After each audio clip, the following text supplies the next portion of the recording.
मुसलमान भाइयों, आप लोग सुनिए जो आपको हम बता रहे हैं, खास के मेरे जो बुजुर्ग हैं और जो नौजवान लोग हैं, सुनिए आप लोग क्या कहते हैं। तेजस्वी यादव और कांग्रेस पार्टी कहती है कि बीजेपी को रोकना है तो हमको वोट दो, ये नारा उनका है। बीजेपी को रोकना है, नीतीश कुमार को रोकना है तो हमको वोट दो। तो उनसे पूछिएगा, जब राजद और कांग्रेस का लोग वोट मांगने आवे तो उनसे पूछिएगा कि 2005 में जब पहली बार नीतीश कुमार जी की सरकार बनी थी नवंबर में, अब फरवरी में जब चुनाव हुआ था तब 20 सीट घट रहा था राष्ट्रीय जनता दल को सरकार बनाने में, 20 सीट, और 29 एमएलए जीते थे रामविलास पासवान जी के, याद है? 29 एमएलए बने थे रामविलास पासवान जी के।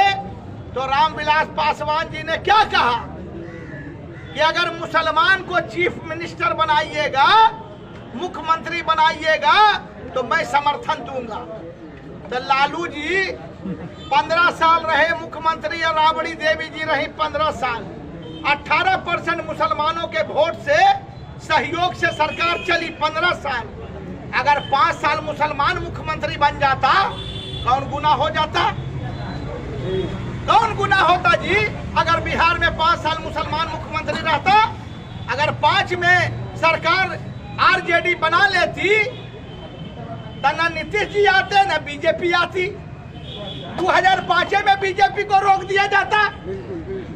तब पूछिए कि जब रामविलास पासवान जी ने प्रस्ताव दिया कि मुसलमान को मुख्यमंत्री बनाओ, हम समर्थन देंगे, तो क्यों नहीं बनाया?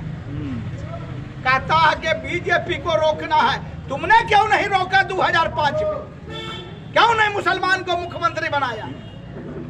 अब्दुल बारी सिद्दीकी साहब थे, तस्लीमुद्दीन साहब थे, दिग्गज नेता थे मुसलमान के। ये जो अपने को मुख्यमंत्री बनवाना चाहता है तेजस्वी यादव, इसके पास कोई विजन है जी? 9वां फेल है, पढ़ने गया था 9वां फेल होके लौटा है। लालू जी भेजे थे क्रिकेट खेले ला, उसमें भी फेल हो गया। रणजी ट्रॉफी खेल के वापस आ गया।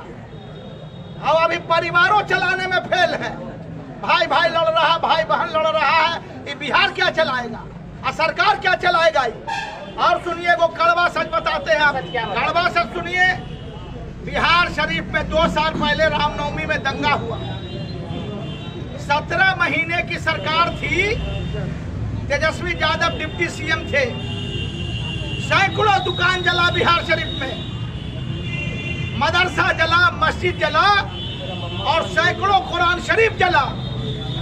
हम फोन करते करते थक गए, एक फोन नहीं उठाया। मजबूर होकर के हम जमा खां साहब से मिले, जो यहाँ के माननीय मंत्री हैं अल्पसंख्यक कल्याण विभाग, और उन्होंने नीतीश कुमार जी से हमको बात कराया। और सैकड़ों मुसलमान का जो दुकान जला था, दुकान लूटा था, 3-3 लाख रुपया मुआवजा माननीय नीतीश कुमार जी ने दिया। और जो मदरसा जला था 29 करोड़ रुपया माननीय नीतीश कुमार जी ने दे करके मदरसा की बिल्डिंग को बनवाने का काम किया, जो अभी काम लगा हुआ है बिहार में। किसी एमएलए से, किसी एमपी से, किसी वर्कर से ये तेजस्वी यादव मिलता नहीं है, न बात करता है, न भेंट करता है। इसको बस एक तरह का एगो चिंता है, कैसे सरकार में आ जाए, कैसे कुर्सी पर बैठ जाए। मुख्यमंत्री तो मुख्यमंत्री, न तो डिप्टियों कबूल है। नीतीश कुमार जी को कहता पलटू चाचा, पलटू चाचा। माने बीजेपी के साथ नीतीश जी चले गए तब पलटू हो गए, और जब नीतीश जी इनके साथ चले आए तो डार्लिंग चाचा हो गए, प्यारे चाचा हो गए। अरे नीतीश जी ने तो एक जगह बैठे हुए हैं, बीजेपी ना आ रही है जा रही है, इधर तेजस्वी आ रहे हैं और जा रहे हैं, वो तो अपने जगह स्थिर है। तो कहता पलटू चाचा। 17 महीना की सरकार में रहा है, 4 विभाग का मंत्री, स्वास्थ्य विभाग, पीडब्ल्यूडी, बिल्डिंग, आरओ, जानते हैं आप, पेपर में आया था, कई लोग पढ़े होंगे, ऑडिटर का ऑडिट रिपोर्ट है, 70,000 करोड़ का हिसाब नहीं मिल रहा है। अभी सरकार बनेगी, सरकार तो बनना तय है नीतीश जी का, सरकार बनेगा तो सब भेद खुलेगा, पैसा कहाँ गया। पैसा कमाता है, लूटता है यहाँ अन्य नीतीश कुमार के नेतृत्व में।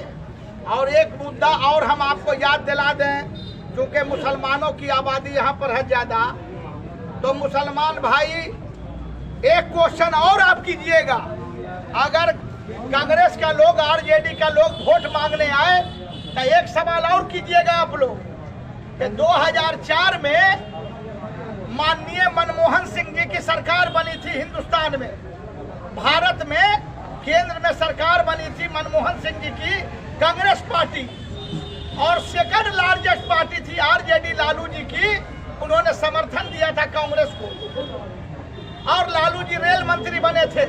जरा बाबू जरा सा, माननीय लालू जी रेल मंत्री बने थे। मनमोहन सिंह जी ने सर्वे कराया था सुप्रीम कोर्ट के जज से, सच्चर साहब से और रंगनाथन मिश्र साहब से सर्वे कराया था केंद्र सरकार ने, मनमोहन सिंह जी ने। क्या सर्वे हुआ था कि हिंदुस्तान में रहने वाला मुसलमान आर्थिक रूप से, शैक्षणिक रूप से और सामाजिक रूप से, मतलब नौकरी में, रोजगार में, तालीम में, शिक्षा में मुसलमान की हालत क्या है। तो जानते हैं सर्वे रिपोर्ट क्या आया था? चाचा जानते होंगे, पुराने आदमी हैं, क्या रिपोर्ट आया था? मुसलमान नील है। मुसलमान हिंदुस्तान में नील सरकारी नौकरी में, रोजगार में, तालीम में हरिजनों से भी बदतर जिंदगी जी रहा है। आया था ना भाई रिपोर्ट?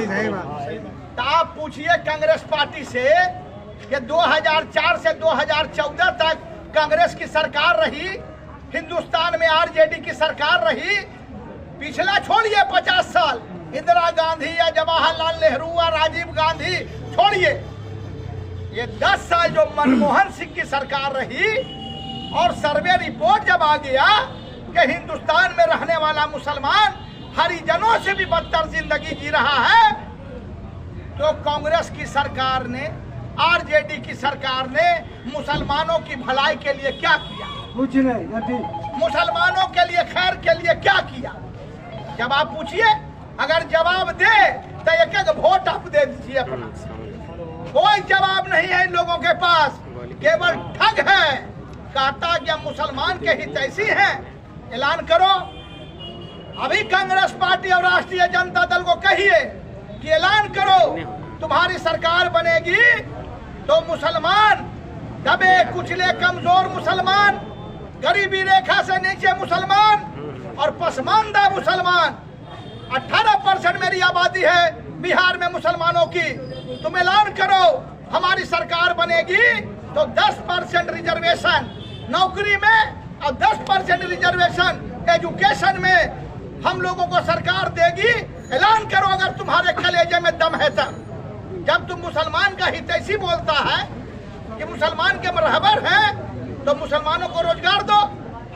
10% जिस दिन आरक्षण मिलेगा, 100 डॉक्टर होगा तो 10 डॉक्टर मुसलमान होगा, 100 दरोगा होगा तो 10 दरोगा मुसलमान होगा। है कलेजा में दम तो ऐलान करो। डिप्टी सीएम ऐलान किया है, 1% भी वोट नहीं है, 1% का चौथा हिस्सा है मुकेश सहनी का, और उसको डिप्टी सीएम, और मुसलमान 18%, ठन गोपाला। ऐसे नहीं चलता है, भागीदारी देना होगा।